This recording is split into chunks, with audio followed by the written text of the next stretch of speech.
this story is titled My Brother Slept with My Fiancée and Got Her Pregnant. My mom blamed me and demanded I take care of the child. Hey everyone, if you're enjoying these stories and want to support the channel, don't forget to hit that subscribe button. It really helps us out. Now, let's get into the story. Oppie begins by saying, growing up, it didn't take much to notice who my mom's favorite was. It was Alex, my younger brother. She never outright said it, but her actions made it glaringly obvious. She coddled him, praised him, and defended him no matter what. It was as if he could do no wrong. Meanwhile, I was the one who always had to be responsible. If anything went wrong, even if I wasn't involved, it somehow became my fault. For example, continues, there was the vase incident. My mom had this expensive vase she cherished, constantly talking about how it was some sort of family heirloom. One day, when Alex was about 8, he broke it playing soccer inside the house. I was upstairs doing homework when I heard the crash. Before I even got to the scene, Mom was already yelling at me. Why weren't you watching him, Liam? You're older. You should have stopped him. I tried to explain I wasn't even in the room, but it was pointless. Alex stood there looking apologetic, and that was enough for her to let him off the hook. Instead, she turned all her anger on me, ranting about how I needed to set a better example. After that, I didn't even bother arguing. What was the use? OP goes on to describe how the imbalance extended beyond blame. Alex got all the praise, too. When I achieved something, it was met with lukewarm acknowledgement at best. In 5th grade, I won a citywide math competition. I came home with my trophy, beaming, ready to share the news. Mom glanced at it and said, "Good job, Liam," before going back to her cooking. A few months later, Alex got a participation ribbon at a soccer tournament. You would have thought he'd won the World Cup. Mom threw him a pizza party and invited family and neighbors to celebrate. When I asked why she didn't do anything for my win, she said, "Alex needs encouragement. You're older. You don't need that kind of attention." And my dad didn't stand up for me either. It wasn't that he didn't care. He'd give me these small, sympathetic smiles when Mom went too far, but he never said anything to her.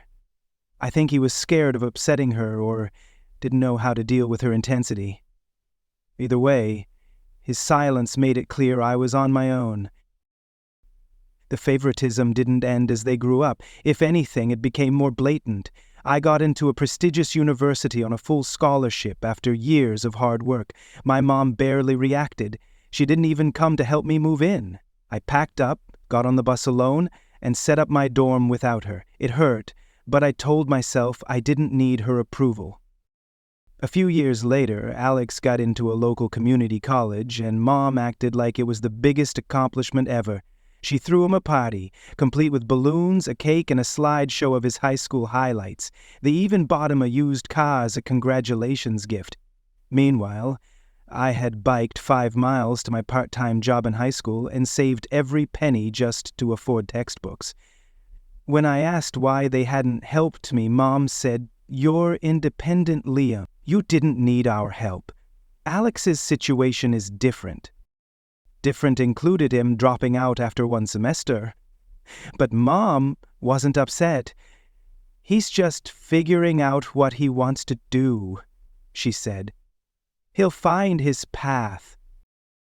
Well, Alex jumped from one failed venture to another, an online store that went under, and a finished app and a short-lived sports gear business. Mom kept bailing him out. She poured money into his projects and reassured him he just needed time to find himself. When I asked why she kept enabling him, he snapped, "He's talented, Liam. He just hasn't hit his stride yet. We're his family. We have to support him."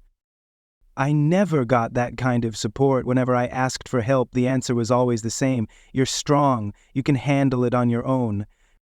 By the time Opie graduated, the resentment had built up. I hoped my success would finally make her see me, but it never did. Every achievement of mine was overshadowed by Alex's failures and her relentless need to lift him up. It wasn't just favoritism, it made me feel invisible. No matter what I did, I was never enough. I could win awards, land a great job, and take care of myself completely, but it didn't matter to her. Alex was always the priority. My dad's inaction hurt just as much. He saw what was happening, but never told Mom she was being unfair. His silence felt like betrayal. Looking back, I realize I stayed quiet because I didn't know how to fight it. What do you do when your own mom doesn't see your worth and your dad won't defend you? I thought if I worked hard enough, accomplished enough, it would change, but it didn't. By the time Emma came into OP's life, he was exhausted. I was tired of trying to prove I mattered, tired of fighting for recognition. I didn't realize it then, but meeting her felt like a lifeline. For the first time, someone saw me for who I was, not who I was supposed to be. I met Emma at a party I almost didn't attend. Alex had pestered me for days, saying, "Come on, Liam, stop being boring, live a little." I had just finished a grueling double shift at work, so the last thing I wanted was to be surrounded by Alex's loud friends. But in a rare moment of letting my guard down, I agreed. The party was chaotic. Booming music, spilled drinks, and a haze of cigarette smoke. I lingered near the edge of the room, sipping a beer and counting the minutes until I could leave. That's when I saw her. Emma stood by the kitchen counter, laughing at something someone had said. She had this effortless way of drawing attention. It wasn't just her smile. It was her warmth and energy. She caught me, staring, gave me a small, curious smile, and in that moment I felt braver than usual. I'm not the type to make the first move, but something about her made me cross the room and awkwardly introduce myself. "Hey, I'm Liam, Alex's older brother," I introduced myself. "Alex has an older brother?" she asked with a playful tone. "He's never mentioned you." I laughed. That doesn't surprise me. I'm usually the one in the background. We started chatting, and soon the party seemed to fade into the background. We talked about everything, our jobs, favorite books, even the dumbest childhood movies we loved. Emma was sharp, funny, and incredibly easy to talk to. By the end of the night, it felt like I'd known her forever.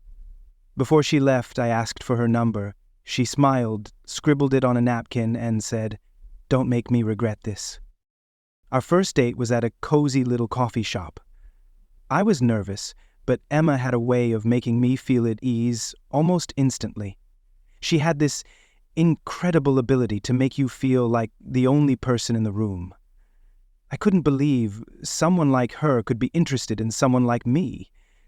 Things moved quickly after that, but not in a chaotic way. It felt natural, like everything was falling into place. We began spending every spare moment together. Movie nights turned into lazy Sunday mornings, and before long I asked her to move in with me. Living with Emma was the happiest I'd ever been. She turned our small apartment into a home, filling it with warmth and love. We'd stay up late talking about our dreams and plans for the future. For the first time, I felt like someone truly saw me. Not the version of me my mom or Alex had shaped, but the real me. After a year of living together, I started thinking about proposing. I saved every penny I could for months, cutting back on everything. The ring wasn't flashy, just a simple platinum band with a small diamond, but it was perfect for her style. On our 4th anniversary, I planned the ideal moment. We took a walk in the park where we'd had our first date. I was trembling with nerves as I got down on one knee, but the smile on Emma's face erased all my doubts. "Yes," she said, before I'd even finished asking. For the first time in my life, I felt like everything was falling into place. It felt like I finally had something that was truly mine, something Alex couldn't take from me. When we announced our engagement, I hoped this would be the moment my family would celebrate one of my accomplishments, but my mom's reaction was, at best, lukewarm. "Well, congratulations, I guess," she said with a forced smile. My dad muttered, "Good luck," as though he was only half paying attention. Alex didn't say much either, he just stood in the corner with an expression I couldn't quite read. It wasn't joy, it was something else. Not long after, Alex started hanging around Emma more. At first I didn't think much of it. He'd always been the charming one who could make people laugh. I figured he was just being himself, but over time his comments started to bother me. "You're lucky to have her," he'd say, with a smirk. "I don't know how she puts up with you, but good for her." Emma would laugh it off, telling me, "He's just joking, don't let it get to you." But it did. Alex's presence began to feel intrusive. He'd show up uninvited, stay longer than necessary, and ask Emma questions that felt far too personal. Once he even asked, "Are you sure Liam's the right guy for you?" He said it half joking, but it lingered. Emma brushed it off, but I couldn't shake my unease. I didn't want to seem paranoid, so I stayed quiet. Looking back, I wish I'd spoken up. Maybe it wouldn't have changed anything, but at least I wouldn't have felt so blindsided by what came next. After the engagement, things didn't feel as smooth as they once had. At first, I chalked it up to the stress of planning a wedding. Emma and I had agreed to save and pay for everything ourselves, which meant working long hours and skipping vacations to make it happen.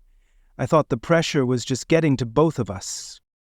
But Emma's behavior started to shift in subtle ways. She grew quieter and more withdrawn. She used to share every detail of her day with me, but now her responses felt clipped, like she was keeping something from me. Then there was her phone. Emma had always been casual about her phone, leaving it on the table or handing it to me to check something, but now she kept it close, even taking it with her to the bathroom. If I entered the room, she'd quickly lock the screen or flip it over. "What's up with your phone?" I asked one evening, trying to keep the question light. "Just work stuff," she replied without looking at me. Work stuff became her default answer for everything. Then she started coming home late. At first it was once or twice a week, and her excuses sounded plausible. Meetings running late, last-minute projects. But over time her stories didn't add up. One night, I stayed up waiting for her. The clock ticked past midnight before she finally walked in, looking startled to see me still awake. "Long night?" I asked, keeping my voice calm despite the knot in my stomach. "Yeah," she said, avoiding eye contact. "We had to finish a report and grab drinks after. You know how it is." Except I didn't. Emma wasn't the type to go out for drinks with coworkers, especially without texting me. There was a faint smell of wine on her breath, but not her usual choice.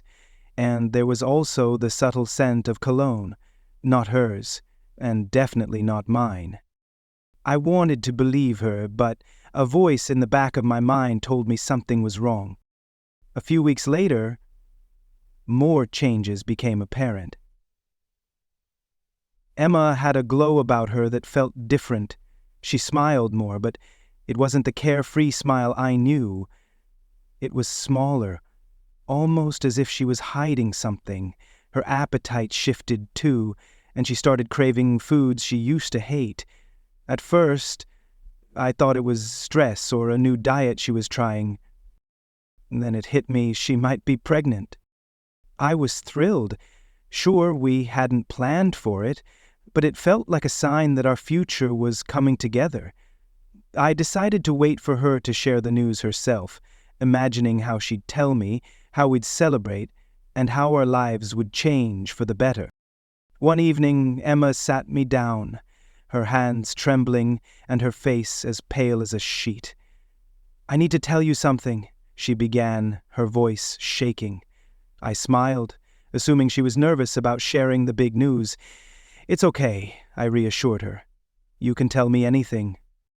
She inhaled deeply before blurting it out. "I'm pregnant." For a brief moment, I felt like I was floating. "That's amazing," I said, reaching for her hand, but she pulled away, tears streaming down her face. "Liam, it's not yours." Her words hung in the air, incomprehensible. It took a moment before they registered, and when they did, it felt as though the ground had been ripped out from beneath me. "What do you mean, it's not mine?"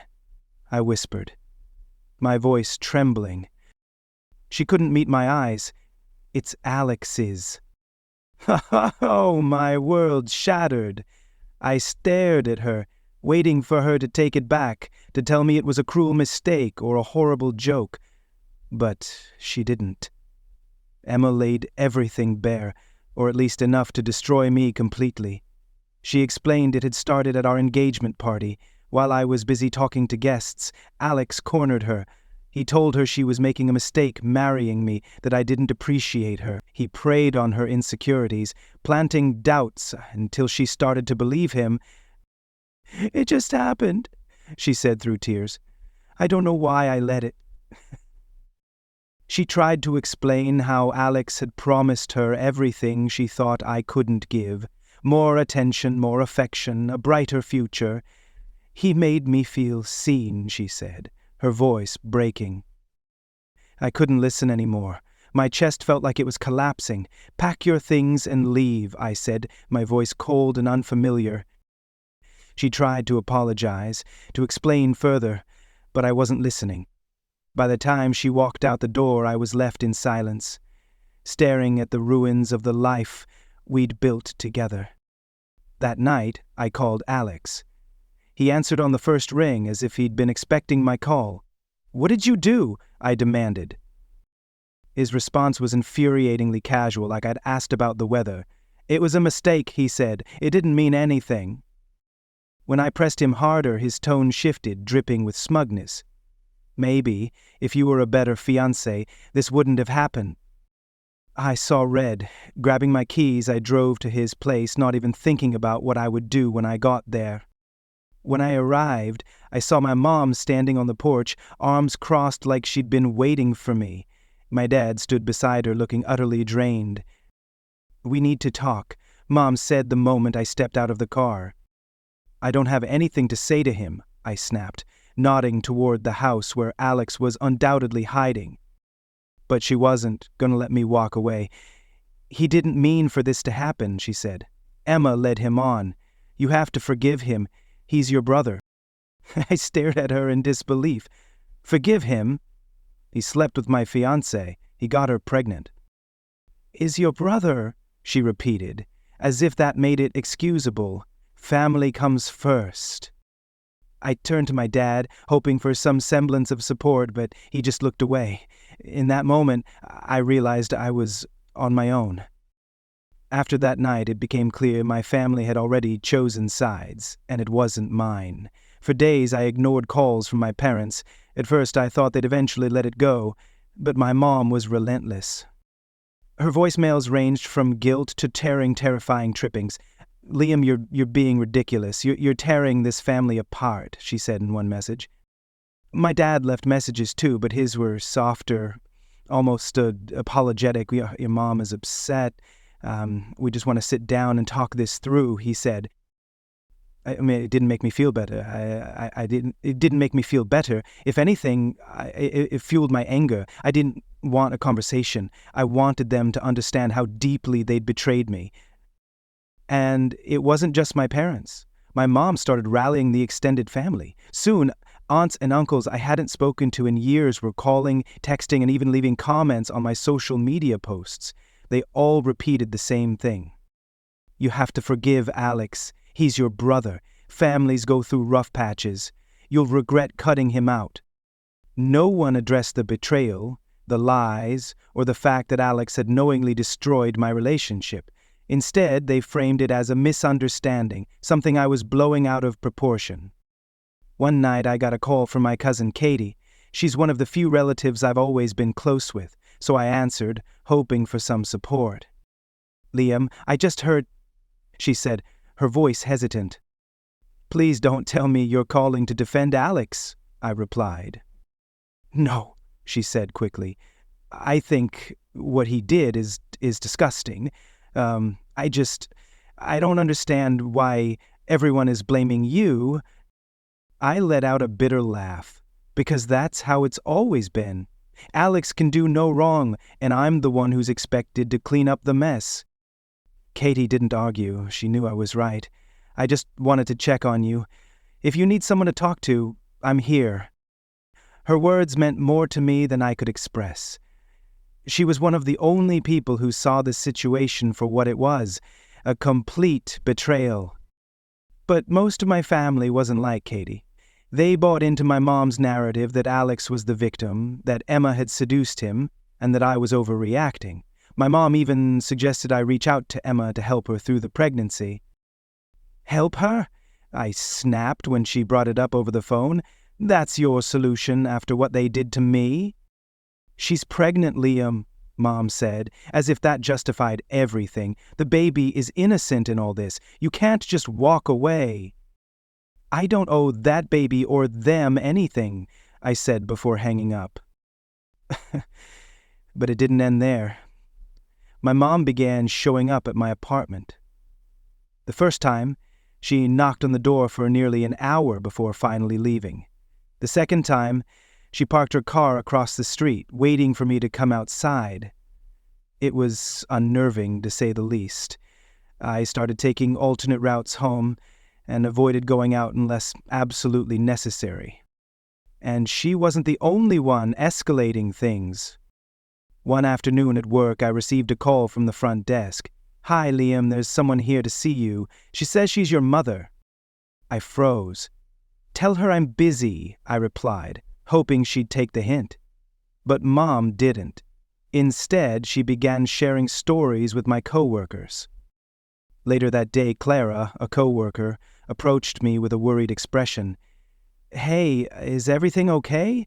Your mom was here and she said you're refusing to help your family. She seemed really upset." I wanted to scream, but managed to mutter, "She's overstepping," and left it at that. The breaking point came when Alex showed up at my gym one evening. The gym was my sanctuary, the one place I could go to clear my head. I was in the middle of a workout when I saw him near the entrance, the same smug grin plastered on his face. I tried ignoring him, hoping he'd leave, but he didn't. Instead, he wandered over to the bench press where I was working out. "Well, look who it is," he said, leaning casually against the equipment. "Still mad about Emma?" I didn't respond, putting my earbuds back in and moving to another machine. But he followed me. "Come on, Liam, lighten up," he pressed. "It's not like you were perfect. Maybe if you'd been a better fiancé, she wouldn't have come to me." My fists clenched, but I focused on the weights. "Admit it," he continued. "You're just mad because I'm better at giving her what she needed." That was the last straw. I turned to him, my voice low but firm. "Get out, Alex. Now."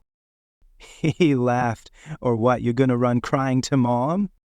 The next thing I knew, we were in a full-blown fight. I swung first, I won't deny it, but he shoved me into the bench before I could land another hit. The gym staff broke it up before things escalated further, but I walked away with a split lip and a bruise on my shoulder. The incident only made things worse. Alex filed a police report, claiming I'd attacked him without reason. Naturally, my mom backed him up, spinning the story to make me look like the aggressor.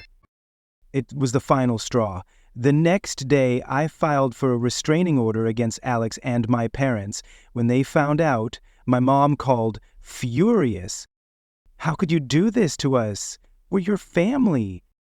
"You stopped being my family the moment you sided with him," I said before hanging up. The court hearing was a nightmare. Mom cried, telling the judge it was all a misunderstanding. Alex played the victim, claiming he'd gone to the gym just to talk, and that I'd attacked him without provocation. But I had proof. Texts, voicemails, and security footage from the gym painted a very different picture. The judge wasn't convinced by their lies and granted the restraining order. For the first time in months, I felt like I could breathe again. After the restraining order, I hoped things would settle down, but I was wrong. The silence from my family didn't last. A week later, I received a letter from my mom. It was handwritten, pages long, and dripping with guilt-inducing phrases like, "You're breaking my heart," and "How could you do this to your family?" And she insisted Alex had made a mistake, that Emma wasn't innocent either, and that the restraining order was a betrayal. That she ended the letter with, "We'll always be your family, no matter how hard you try to push us away." I tore the letter in half and threw it away. But that wasn't the end of it. My relatives started calling, no doubt prompted by my mom. They'd heard about the restraining order, but only her version of events. In her story, I was the bitter, vengeful son, tearing the family apart over a simple misunderstanding. "You're being so dramatic, Liam," one aunt said during a call. "This is just family drama. Everyone has it." Another relative added, "You can't stay mad forever. What's done is done. Focus on the baby. It's not their fault." It was like they were all reading from the same script, trying to guilt me into forgiving Alex and returning to the family. None of them cared about the betrayal, the lies, or the emotional toll it had taken on me. The final straw came when my mom showed up at my workplace again, despite the restraining order. This time, she brought Alex with her. I saw them in the parking lot as I was heading out for lunch. Mom was gesturing wildly, clearly lecturing, while Alex leaned against the hood of my car, arms crossed, smirking like he always did when he thought he had the upper hand. "Liam," Mom called when she spotted me. "We need to talk." I turned and started walking back toward the building, but Alex's voice stopped me. "Running away again? Typical," he said, loud enough for everyone nearby to hear. I spun around, keeping my distance. "You're violating a court order," I said firmly. "Leave or I'll call the police." Mom looked offended. "We're just trying to fix this. You're being unreasonable." "There's nothing to fix," I said coldly. "You chose your side, now deal with the consequences." Alex pushed off the car and stepped closer. "You're pathetic," he sneered. "You can't even face your own family." Before I could respond, a coworker stepped outside and quietly asked if I needed help. I nodded, grateful for the support. Alex muttered something under his breath, but he and my mom left before things escalated. That night, I realized I couldn't stay. The restraining order offered some protection, but it wasn't enough. They knew where I lived, where I worked, and they clearly weren't going to leave me alone. The next day, I decided to leave town and start fresh, far away from them. Packing up my life wasn't easy. I sold most of my belongings, keeping only the essentials. As I packed, memories of trying to make things work with my family flooded back. Holidays where I felt invisible, milestones they barely acknowledged. Constant comparisons to Alex. When I sealed the last box, I felt a strange combination of sadness and relief. I wasn't just leaving my family behind. I was leaving years of hurt and disappointment. Before leaving, I called my cousin Katie, one of the few who had supported me through everything. "Are you sure about this?" she asked. "It's a big step." "I'm sure," I replied. "I can't keep living like this. They'll never change." She didn't argue. "If you need anything, call me," she said. "And don't forget, you deserve better than what they've given you." Her words stuck with me. The day I left, I didn't tell anyone except Katie. I packed up my car, deleted my old social media accounts, and started driving. As I crossed the state line, I felt an overwhelming sense of freedom. I had no idea what the future held for me, but one thing was certain: it wouldn't include them. Emma's world fell apart even faster than I could have anticipated. A few months into her pregnancy, Alex vanished without a trace, leaving her completely alone. He didn't leave her with money, a plan, or any kind of support. I didn't hear about it directly, of course. I'd severed all ties with my family and had no intention of reopening old wounds, but that didn't stop them from dragging me back into their drama. Katie, my cousin, was the first to fill me in. During one of her rare calls, she asked, "Did you hear about Alex?" "No," I answered curtly, already bracing myself for what she'd say. "Left Emma? Just up and disappeared? She's a wreck, and now her parents have disowned her over the whole situation. They said she's brought shame to the family." I didn't respond. What was there to say? Emma had made her choices, and now she was living with the consequences. Still, I couldn't suppress a small pang of pity. As much as I despised what she'd done to me, I wouldn't wish Alex's betrayal on anyone. Katie's voice softened. "She's staying at some cheap motel now, barely getting by. Her family won't even talk to her. It's bad, Liam." Part of me wanted to feel vindicated, to laugh and say, "She deserves it." But all I felt was an empty ache, like the final chapter of a book I never wanted to read. Alex's disappearance didn't shock me. He had never been the type to stick around when things got hard. What did surprise me was my mom's reaction, or lack thereof. "She's making excuses for him again," Katie said during another call. "She's telling everyone he just needs time to figure things out. Can you believe that?" "Of course I can," I replied bitterly. "That's what she's been doing his whole life." But this time her excuses weren't landing as they usually did. Even my dad, who had always stayed out of it, seemed fed up. Katie mentioned he's been spending more time at work, avoiding the house altogether. "Your dad looks miserable. I think he's finally realizing how much damage your mom's favoritism has caused. But, you know him, he won't say anything." It didn't matter to me anymore. I had no interest in how my parents were coping or what they thought. They had chosen Alex over me countless times, and now they could deal with the aftermath. Emma's family cutting ties with her added another layer to the chaos. From what I heard, they were furious when they learned about her affair with Alex. At first, they had supported her during our engagement, but once the truth came out, they completely disowned her. Her dad called her a disgrace, Katie shared. "Can you imagine hearing that from your own parent?" In a way, I could. Emma was now facing the same rejection I had experienced my entire life. The only difference was that she had brought it upon herself. Meanwhile, my mom's attempts to guilt me only intensified after Alex abandoned Emma. She started calling from unknown numbers, leaving voicemails, and even sending emails. "You're still her fiancé in a way," one message read. "You should help her, Liam. The baby is innocent in all of this." Another email said, "Family means stepping up, even when it's hard. I raised you better than this." I deleted every message without replying. When I didn't respond, she resorted to sending other relatives after me. Aunts, uncles, even distant cousins I hadn't spoken to in years suddenly started reaching out. "You can't let Emma go through this alone," one cousin urged. "She's pregnant, Liam. Don't be so heartless." Another chimed in, "That baby needs a family. You can't just walk away." They all made it seem like I was the villain for refusing to help. No one wanted to address the betrayal, the lies, or the years of favoritism that had driven me to walk away in the first place. Katie remained the only voice of reason.